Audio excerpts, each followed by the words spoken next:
Transformers, Pokemon in disguise. Yeah, like, this is the whole premise of this video.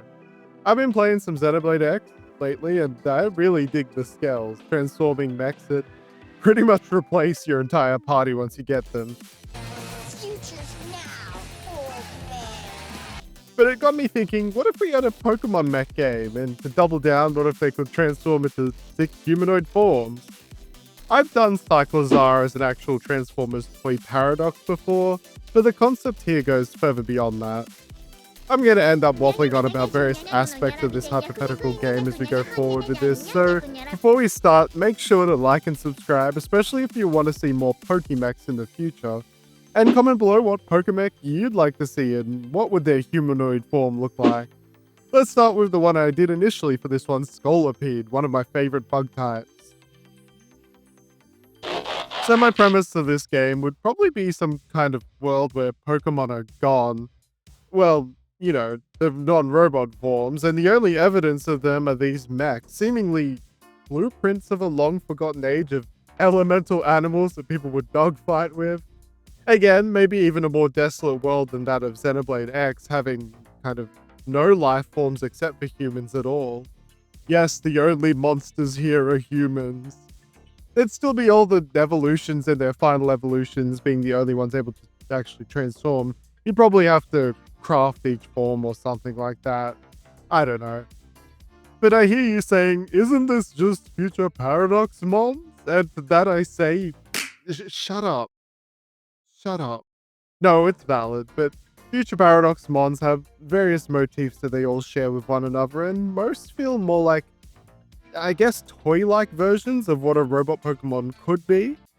Instead here they are more mecha-like, giant versions with plenty of paneling and cut lines and all the greebles. Scolipede here, its more transformery-like name Venomhorn, has these large, rounded armored parts with glowing lights coming from within.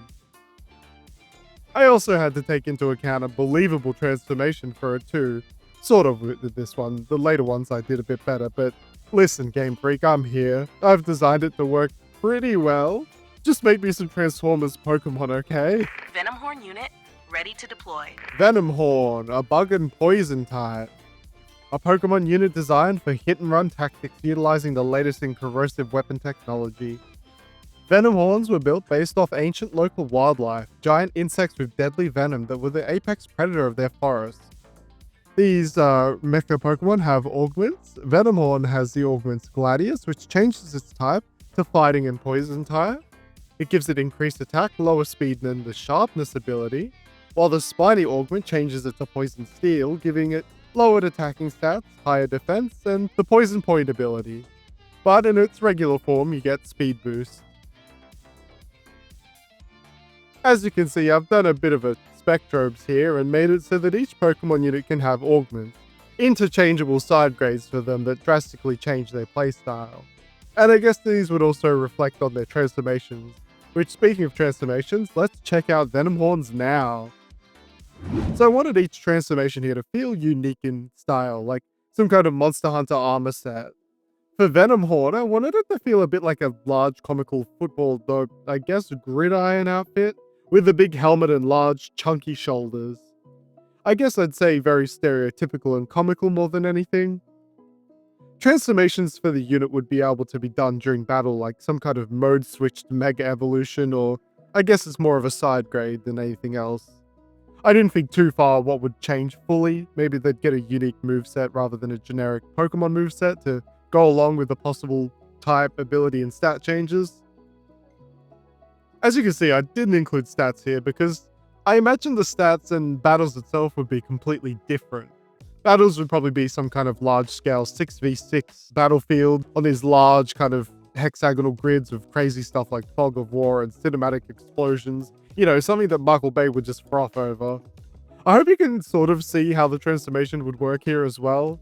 The other ones I did make a little more sure that it was believable, but also I think its head turning into a large claw hand is kind of a sexy choice if I do say so myself.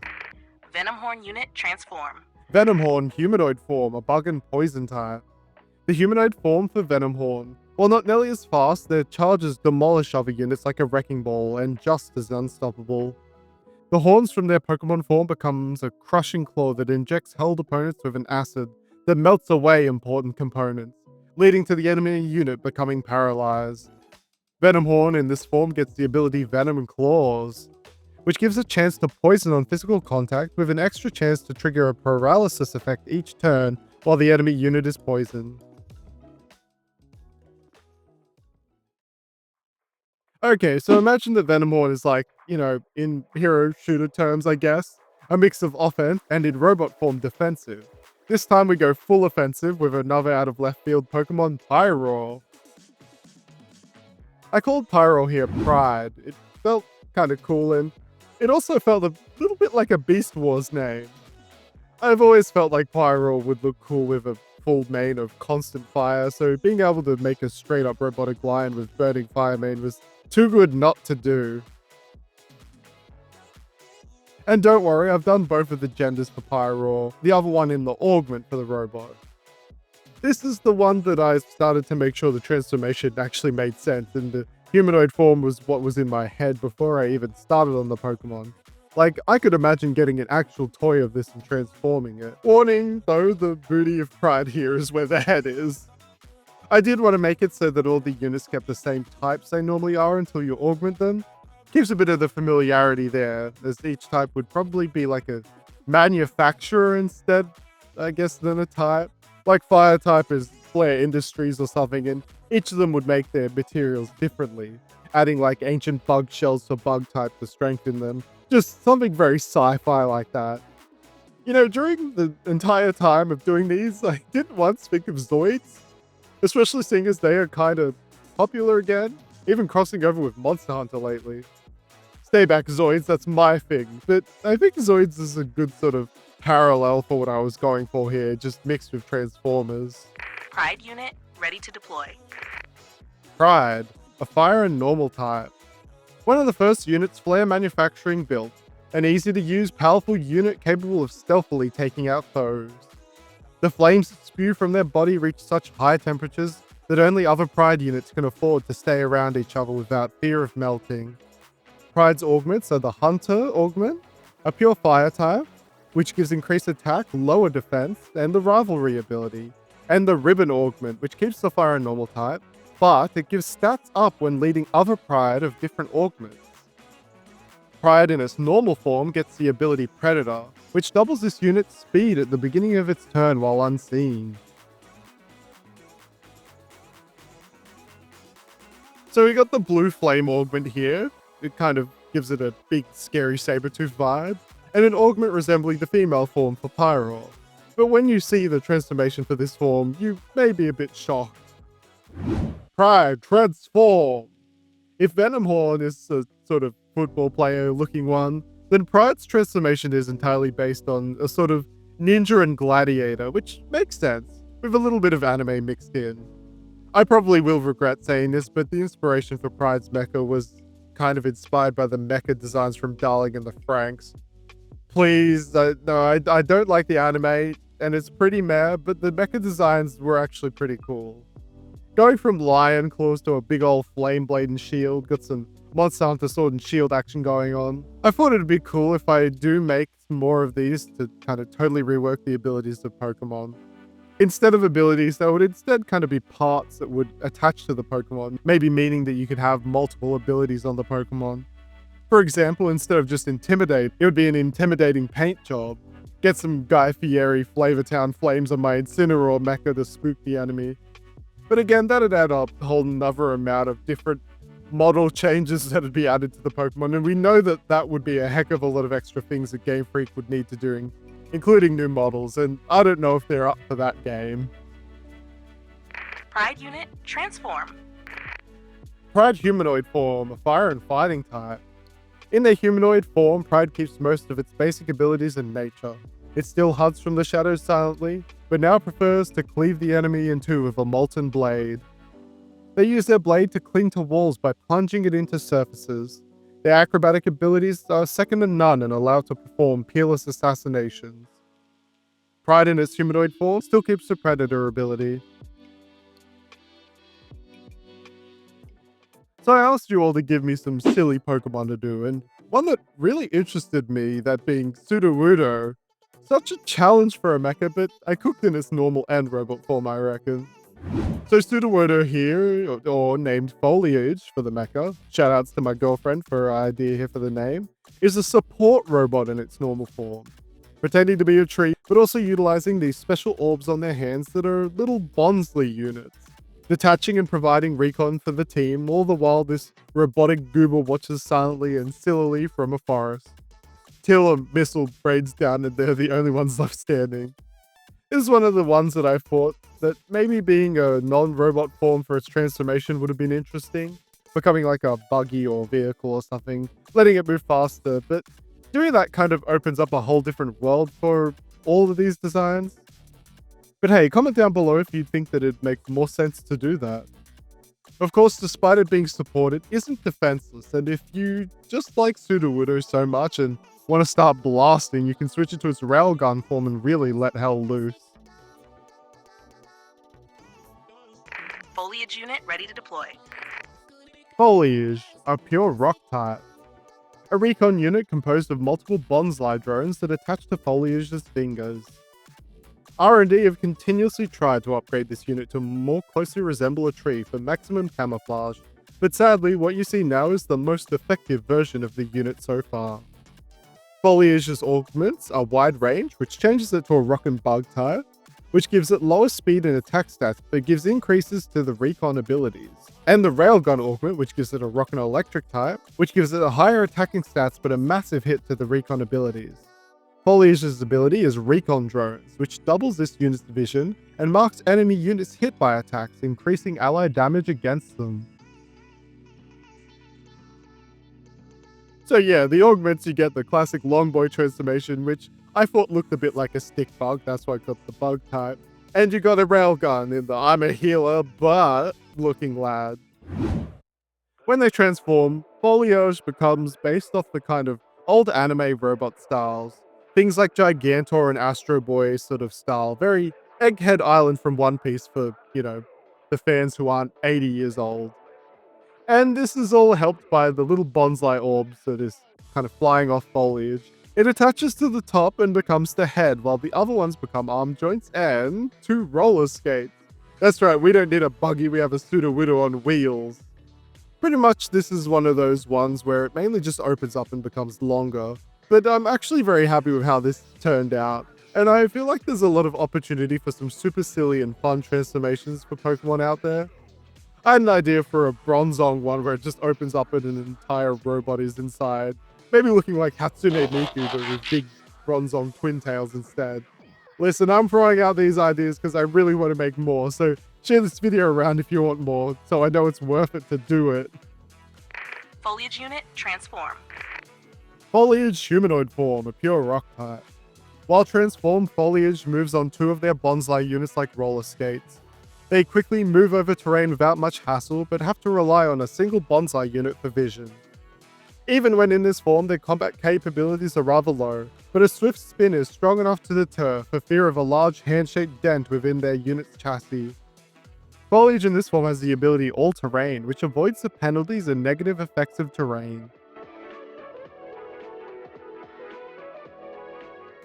Alright, one more silly one, and well, I guess partially silly, or should I say pseudo-silly, but it's a pseudo-legendary and a robot fixed nice and snug into the defense category. It's Goodra, one of my favorite pseudos.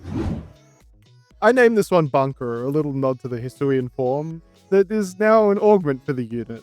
But this one had the most interesting placement for the robot parts of all of them, as I went through a few different ideas for the form change, but I settled on making it kind of an upside down transformation, and that meant that their long antennas are also now their leggies.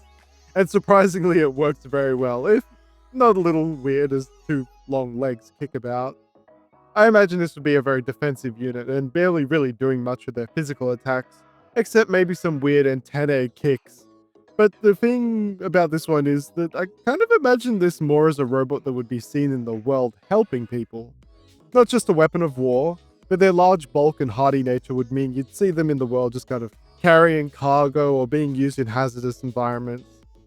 This is one where I struggled a tad with the secondary augment. The Hisuian one was easy. I made a cool big sci-fi shell and changed the colors a bit, just like the actual Hisuian form. But for the other form, I did something a bit silly and referenced that damn Turbo Snail movie. Gudra loses their legs and their fires become wheels with big jet boosters in their tail. I know, it's weird, but imagine like a group of people painting their Turbo Gudras and street racing with them. Well, maybe not street racing with their size, but you get it. Bunker unit ready to deploy. Bunker, a pure dragon type. A powerful defensive unit built to survive the harshest radioactive conditions. Their movement capabilities are low, but research and delivery for hazardous cargo means this unit has seen use all over the world. A favorite among the younger crowd for its adorable looks.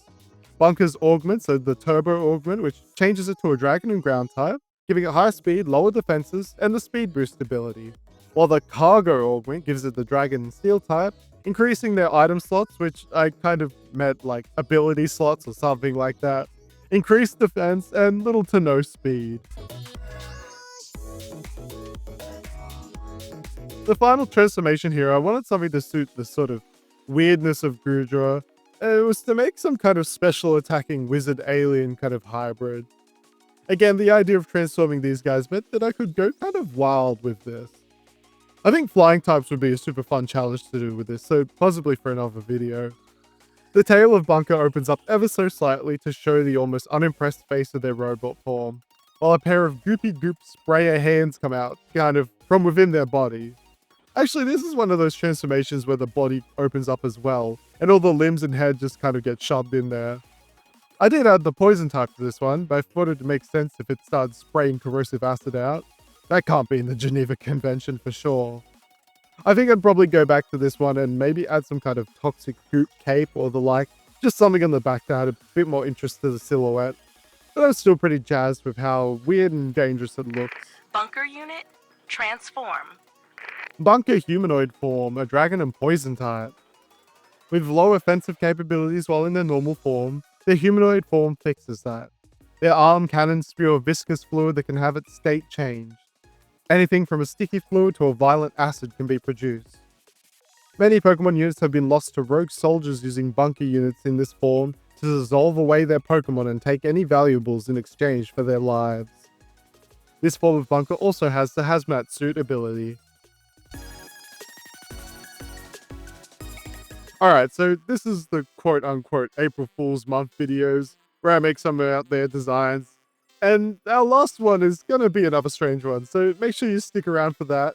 And drop a like and sub and comment, because I'm always down for more Pokemechas, or even talking about the world or other facets of this fake idea.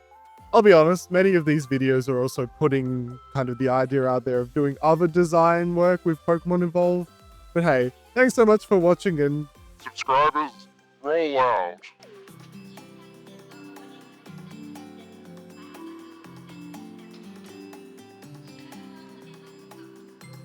And now I'm a wizard.